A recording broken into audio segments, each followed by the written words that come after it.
भगवान श्री कृष्ण कहते हैं, प्रिय उद्धव, जगत में जितनी आसक्तियां हैं उन्हें सत्संग नष्ट कर देता है। यही कारण है कि सत्संग जिस प्रकार मुझे वश में कर लेता है वैसा साधन न योग है, न सांख्य, न धर्म पालन और न स्वाध्याय, तपस्या, त्याग, इष्टापूर्त और दक्षिणा से भी मैं वैसा प्रसन्न नहीं होता। कहाँ तक कहूँ, व्रत, यज्ञ, वेद, तीर्थ और यम नियम भी सत्संग के समान मुझे वश में करने में समर्थ नहीं हैं।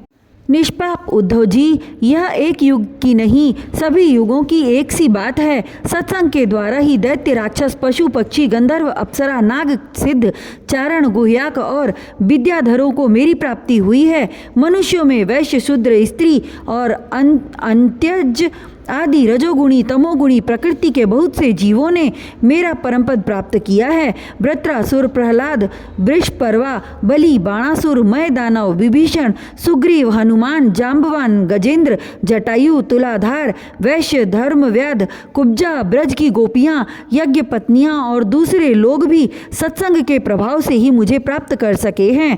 उन लोगों ने न तो वेदों का स्वाध्याय किया था और न विधि पूर्वक महापुरुषों की उपासना की थी। इसी प्रकार उन्होंने कृच्छ्र, चांद्रायण आदि व्रत और कोई तपस्या भी नहीं की थी। बस केवल सत्संग के प्रभाव से ही वे मुझे प्राप्त हो गए। गोपियाँ, गायें, यमलार्जुन आदि वृक्ष, ब्रज के हरिण आदि पशु, कालीय आदि नाग, ये तो साधन साध्य के संबंध में सर्वथा ही मूढ़ बुद्धि थे। इतने ही नहीं, ऐसे ऐसे और भी बहुत हो गए हैं जिन्होंने केवल प्रेम पूर्वक भाव के द्वारा ही अनायास मेरी प्राप्ति कर ली और कृत्य हो गए। उद्धव, बड़े बड़े प्रयत्नशील साधक योग, सांख्य, दान, व्रत, तपस्या, यज्ञ, श्रुतियों की व्याख्या, स्वाध्याय और संन्यास आदि साधनों के द्वारा मुझे नहीं प्राप्त कर सकते, परंतु सत्संग के द्वारा तो मैं अत्यंत सुलभ हो जाता हूँ। उद्धव, जिस समय अक्रूर जी भैया बलराम जी के साथ मुझे ब्रजधरा से मथुरा ले आए, उस समय गोपियों का हृदय गाढ़ प्रेम के कारण मेरे अनुराग के रंग में रंगा हुआ था। मेरे वियोग की तीव्र व्याधि से वे व्याकुल हो रही थीं और मेरे अतिरिक्त कोई भी दूसरी वस्तु उन्हें सुखकारक नहीं जान पड़ती थी।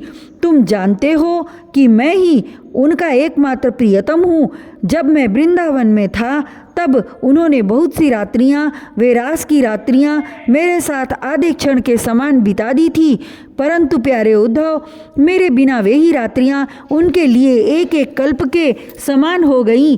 जैसे बड़े बड़े ऋषि मुनि समाधि में स्थित होकर तथा गंगा आदि बड़ी बड़ी नदियाँ समुद्र में मिलकर अपने नाम रूप खो देती हैं, वैसे ही वे गोपियाँ परम प्रेम के द्वारा मुझ में इतनी तन्मय हो गई थीं कि उन्हें लोक परलोक, शरीर और अपने कहलाने वाले पति पुत्र आदि की भी सुध बुध नहीं रह गई थी। उद्धव, उन गोपियों में बहुत सी तो ऐसी थीं जो मेरे वास्तविक स्वरूप को नहीं जानती थीं। वे मुझे भगवान न जानकर केवल प्रियतम ही समझती थीं और जार भाव से मुझसे मिलने की आकांक्षा किया करती थीं। उन साधनहीन सैकड़ों हजारों अबलाओं ने केवल संग के प्रभाव से ही मुझ परब्रह्म परमात्मा को प्राप्त कर लिया। इसलिए उद्धव, तुम श्रुति, स्मृति, विधि, निषेध, प्रवृत्ति, निवृत्ति और सुनने योग्य तथा सुने हुए विषय का भी परित्याग करके सर्वत्र मेरी ही भावना करते हुए समस्त प्राणियों के आत्मस्वरूप मुझ एक की ही शरण संपूर्ण रूप से ग्रहण करो, क्योंकि मेरी शरण में आ जाने से तुम सर्वथा निर्भय हो जाओगे। उद्धव जी ने कहा, सनकादि योगेश्वरों के भी परमेश्वर प्रभो, यों तो मैं आपका उपदेश सुन रहा हूँ, परंतु इससे मेरे मन का संदेह मिट नहीं रहा है। मुझे स्वधर्म का पालन करना चाहिए या सब कुछ छोड़कर आपकी शरण ग्रहण करनी चाहिए। मेरा मन इसी दुविधा में लटक रहा है। आप कृपा करके मुझे भली भांति समझाइए। भगवान श्री कृष्ण ने कहा, प्रिय उद्धव, जिस परमात्मा का परोक्ष रूप से वर्णन किया जाता है वे साक्षात अपरोक्ष प्रत्यक्ष ही हैं, क्योंकि वे ही निखिल वस्तुओं को सत्ता, स्फूर्ति, जीवन दान करने वाले हैं। वे ही पहले अनाहद नाद स्वरूप अनाहद नाद स्वरूप परावाणी नामक प्राण के साथ मूलाधार चक्र में प्रवेश करते हैं। उसके बाद मणिपूरक चक्र नाभि स्थान में आकर पश्यंती वाणी का मनोमय सूक्ष्म रूप धारण करते हैं। तदनंतर कंठ देश में स्थित विशुद्ध नामक चक्र में आते हैं, वहाँ मध्यमा वाणी के रूप में व्यक्त होते हैं। फिर क्रमशः मुख में आकर हस्व, ह्रस्व, दीर्घादि मात्रा, उदात्त, अनुदात्त आदि स्वर तथा ककारादि वर्ण रूप स्थूल वैखरी वाणी का रूप ग्रहण कर लेते हैं। अग्नि आकाश में ऊष्मा अथवा विद्युत के रूप से अव्यक्त रूप में स्थित है। जब बलपूर्वक काष्ठ मंथन किया जाता है तब वायु की सहायता से वह पहले अत्यंत सूक्ष्म चिंगारी के रूप में प्रकट होती है और फिर आहुति देने पर प्रचंड रूप धारण कर लेती है। वैसे ही मैं भी शब्द ब्रह्म रूप से क्रमशः परा, पश्यंती, मध्यमा और बैखरी वाणी के रूप में प्रकट होता हूँ। इसी प्रकार बोलना, हाथों से काम करना, पैरों से चलना, मूत्र इंद्रिय तथा गुदा से मलमूत्र त्यागना, सूंघना, चखना, देखना, छूना, सुनना, मन से संकल्प विकल्प करना, बुद्धि से समझना, अहंकार के द्वारा अभिमान करना, महत्त्व के रूप में सबका ताना बाना बुनना तथा सत्वगुण, रजोगुण और तमोगुण के सारे विकार कहाँ तक कहूँ, समस्त कर्ता, कारण और कर्म मेरी ही अभिव्यक्तियाँ हैं। यह सबको जीवित करने वाला परमेश्वर ही इस त्रिगुण में ब्रह्मांड कमल का कारण है। यह आदि पुरुष पहले एक और अव्यक्त था।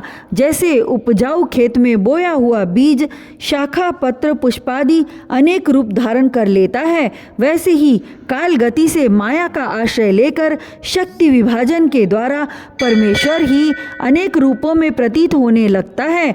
जैसे तागों के ताने बाने में वस्त्र ओतप्रोत रहता है, वैसे ही यह सारा विश्व परमात्मा में ही ओतप्रोत है। जैसे सूत के बिना वस्त्र का अस्तित्व नहीं है किंतु सूत वस्त्र के बिना भी रह सकता है, वैसे यह जगत परमात्मा स्वरूप ही है। परमात्मा के बिना इसका कोई अस्तित्व नहीं है। यह संसार वृक्ष अनादि और प्रवाह रूप से नित्य है, इसका स्वरूप ही है। कर्म की परंपरा तथा इस वृक्ष के फल फूल हैं मोक्ष और भोग। इस संसार वृक्ष के दो बीज हैं, पाप और पुण्य। असंख्य वासनाएं जड़ें हैं और 3 गुण तने हैं।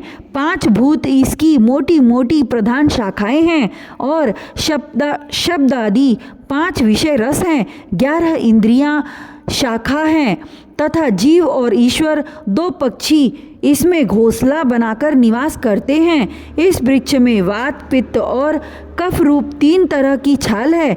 इसमें 2 तरह के फल लगते हैं, सुख और दुख। यह विशाल वृक्ष सूर्यमंडल तक फैला हुआ है। इस सूर्यमंडल का भेदन कर जाने वाले मुक्त पुरुष फिर संसार चक्र में नहीं पड़ते।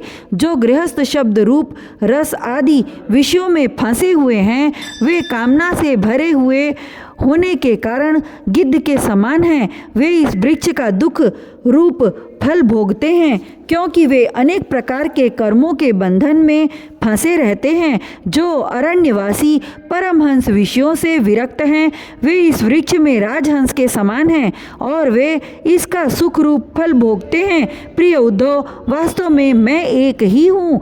यह मेरा जो अनेकों प्रकार का रूप है वह तो केवल मायामय है। जो इस बात को गुरुओं के द्वारा समझ लेता है वही वास्तव में समस्त वेदों का रहस्य जानता है। अतः उद्धव, तुम इस प्रकार गुरुदेव की उपासना रूप अनन्य भक्ति के द्वारा अपने ज्ञान की कुल्हाड़ी को तीखी कर लो और उसके द्वारा धैर्य एवं सावधानी से जीव भाव को काट डालो। फिर परमात्मा स्वरूप होकर उस वृत्ति रूप अस्त्रों को भी छोड़ दो और अपने अखंड स्वरूप में ही स्थित हो रहो।